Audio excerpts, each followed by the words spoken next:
Man, it feels great to be getting back to these reviews, especially starting with this episode, which I honestly think is one of the best episodes of the series, up there with other great episodes of the series. Cornonation opens with the mains passing out invitations to Eclipse's coronation ceremony. Marco and Jennah focusing more on the common people, whereas Star and Tom focus more on trying to get Star's mom to come. They can't get her dad.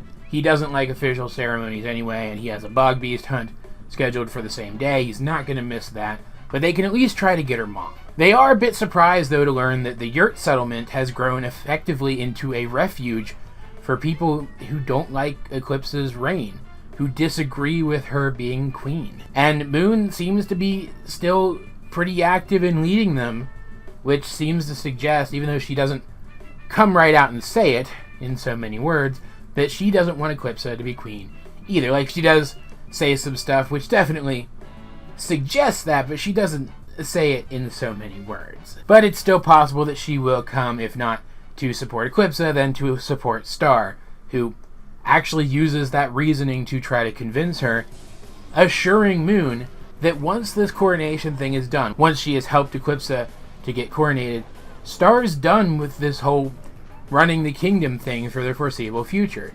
It's not like she doesn't expect that she might have to take up some amount of responsibility later on. I don't think that's what's going through her head here. But she's tired of helping to run a kingdom when somebody else could be doing it, and she has a life she could be living elsewhere. She just wants to go back to being a teenager. She thinks Eclipse can do this job, and so she doesn't want to have to keep doing it herself. And I get that. It's not exactly the direction I expected them to go with the character, but in hindsight it makes sense. And now that Star has declared this, later on as they're preparing for the actual coronation, which, like everything else in Muni, is set up like a show, of course, Tom actually asks Star to go with him on a trip, maybe, sometime in the near future. Which sounds like it's going to be a really cool thing for us, the audience, to see. But because the coronation is a show, and therefore Eclipse, of course, is going to have a song during it, she runs back to the Monster Temple really quick to get a replacement string for her awesome bone guitar, and doesn't come back. So Star goes looking for her and finds that Globgor has been freed from his crystal. Of course, with everything that has happened recently, Star's first thought has to be that Eclipse freed Globgor. There really isn't any other logical place to leap to from there, which is why the Magical High Commission also leaps to that exact same conclusion. They are, of course, in attendance of the coronation. They lock the whole place down, despite the fact that Eclipse tries to evacuate everyone in case Globgor is still around. She wants to protect the people. The High Commission counter her orders and lock the place down instead, shackling Eclipse and even putting baby Meteora in a cage. But despite the fact that they insist up and down that Eclipse had to have released Globgor, she seems surprised by the idea, and she gives Star the information which leads to his capture, pointing her in the direction of the bog, which, if you recall, is where her dad is bog beast hunting right now. And sure enough, that's where he is. And after a brief conflict with Star, which in many ways, visually at least, mirrors the conflict between Moon and Giant Meteora back during that whole thing, it is revealed in part through a very quick-to-build rapport between Globgor and River that Globgor is just trying to get away from everyone because he knows that if people realize he's free, they'll take down his family. And also, it kind of goes unspoken that he doesn't want to hurt anyone, and he might if he sticks around. So Star has the bright idea to put him in shackles and bring him back so that he can surrender himself and prove that his intentions aren't evil, at least not anymore. And we get a fantastic moment where he and Eclipse see each other again, and there's a lot of emotion in the shot. It's really fantastic. But before that, in the meantime, while this is going on, Marco takes charge of the crowd, doing his best to keep them from panicking, he and Tom even going so far as to sing a little love song at each other, of course. The usual. In fact, that's one of my favorite things about this episode. There's a ton of characters here. Fool Duke is here. Singy guy, whose name I can't pronounce correctly, is here. Jennah is here. The High Commission is here. And they all get fantastic in-character moments where they say or do things that only their characters could have realistically said or done. None of them feel like tag-along characters here. Pony's even here, as part of Eclipse's makeup team, along with all of her siblings, and she's pretty delightful here. Like, I still haven't forgiven her for all of her behavior in Queen Napped, but at least her being here was fun and added just a little bit more to this episode. That said, back to Globgor's return. He comes back, he effectively surrenders himself, but then he gets super pissed off when he sees that Romulus is going to recrystallize Eclipse as well. He breaks free, and he actually manages to hold his own against the entire Magical High Commission. At least for a while. Going out of his way, in fact, to keep from harming the people in the crowd. And you can see the crowd coming to understand his perspective. It's very obvious that he wasn't going to fight until they threatened his wife. And then he becomes an even more sympathetic figure when they see him drop the entire fight in order to save Meteora, who has freed herself from her cage and found herself amongst flames. In the end, Eclipse and Globgor ask the crowd to decide whether or not she should be queen and Globgor should be free. And after a fantastic speech from Buff Frog, where he relates himself and his situation as a father to Globgor's, the people decide to give them that chance, creating what I hope is a new tradition of at least semi-democracy in Muni. I'd really like to see Muni become something more of a democratic system. And in fact, the dialogue calls that idea out specifically with one of the people in the crowd, pointing out that they're not a democracy, they're a monarchy. So obviously the writers know what they're doing here. Like, I don't know where they could work in that traditions have changed and going forward, Muni is going to be more democratic. But at the very least, this creates the possibility. And in the end, we even get an answer as to how Globgor was freed if it wasn't by Eclipse. Because at this point, it's obvious that Eclipse wasn't the one who freed him.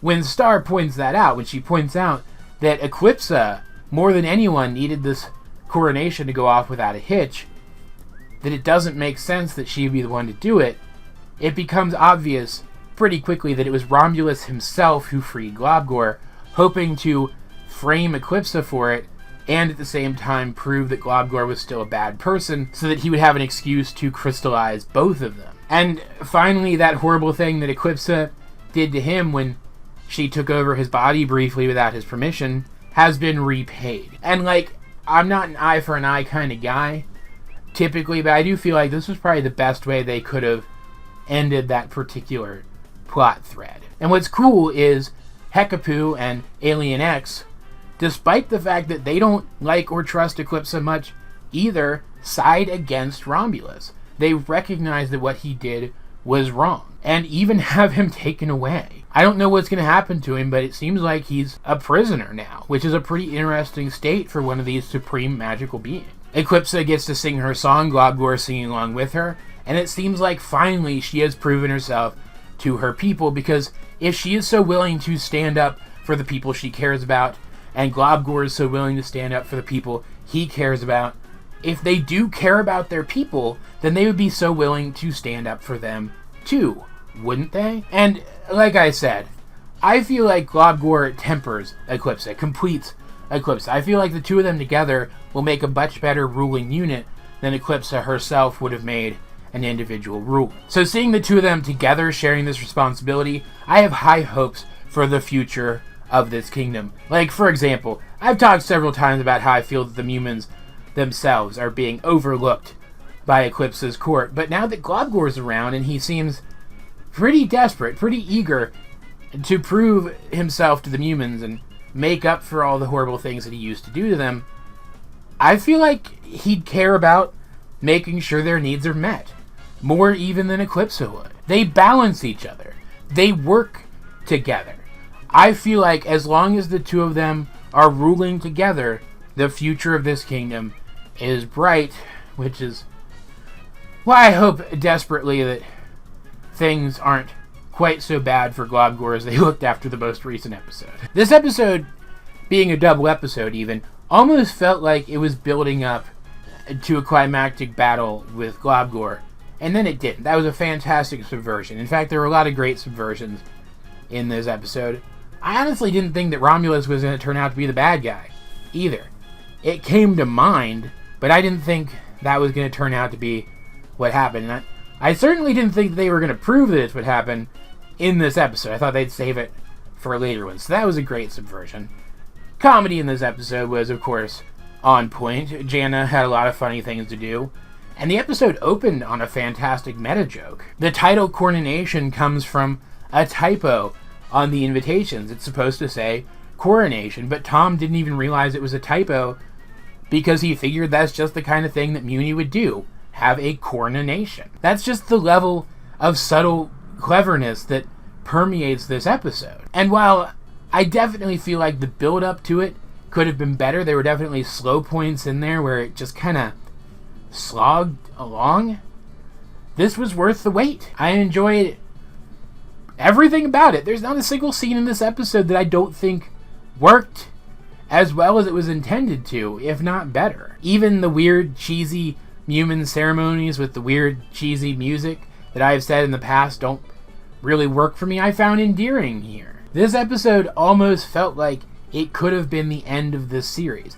They could have left it here with Eclipsa and Globgor being chosen to rule and Star deciding to move on with her life.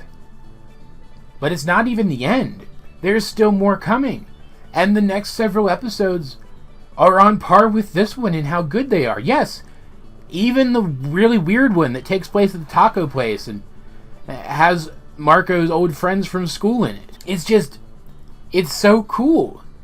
And it makes me wonder why so many of the recent episodes which came before this one had to be so lackluster. Still, if for some reason you haven't seen Cornonation yet, you definitely should. You should definitely watch it. And then catch up on all the episodes which have aired up to this point. Every episode which has come after this one so far has been pretty frickin' great. My faith in this show is officially restored. As per usual though, guys, I'd like to know, what did you think of Cornonation if you have seen it? Let's get a discussion going in the comment section down below, or over on my Discord, link in the description. And while you're down there in the description, I'd like to ask you, if you have the time, please take the time to check out my Patreon. I'm effectively taking requests, regardless of which level you pledge to, so if there's something you'd like to see me talk about, that's the best way to get me to do it. I also have a Ko-fi link down there, so if you'd like to make a one-time donation, that's also possible now, too. Just in general, if you like the content that I produce, and you would like to have more of a hand in helping me to create more, there are now options for you to do so. Either way, though, this has been AJ22, and I will talk to you guys later.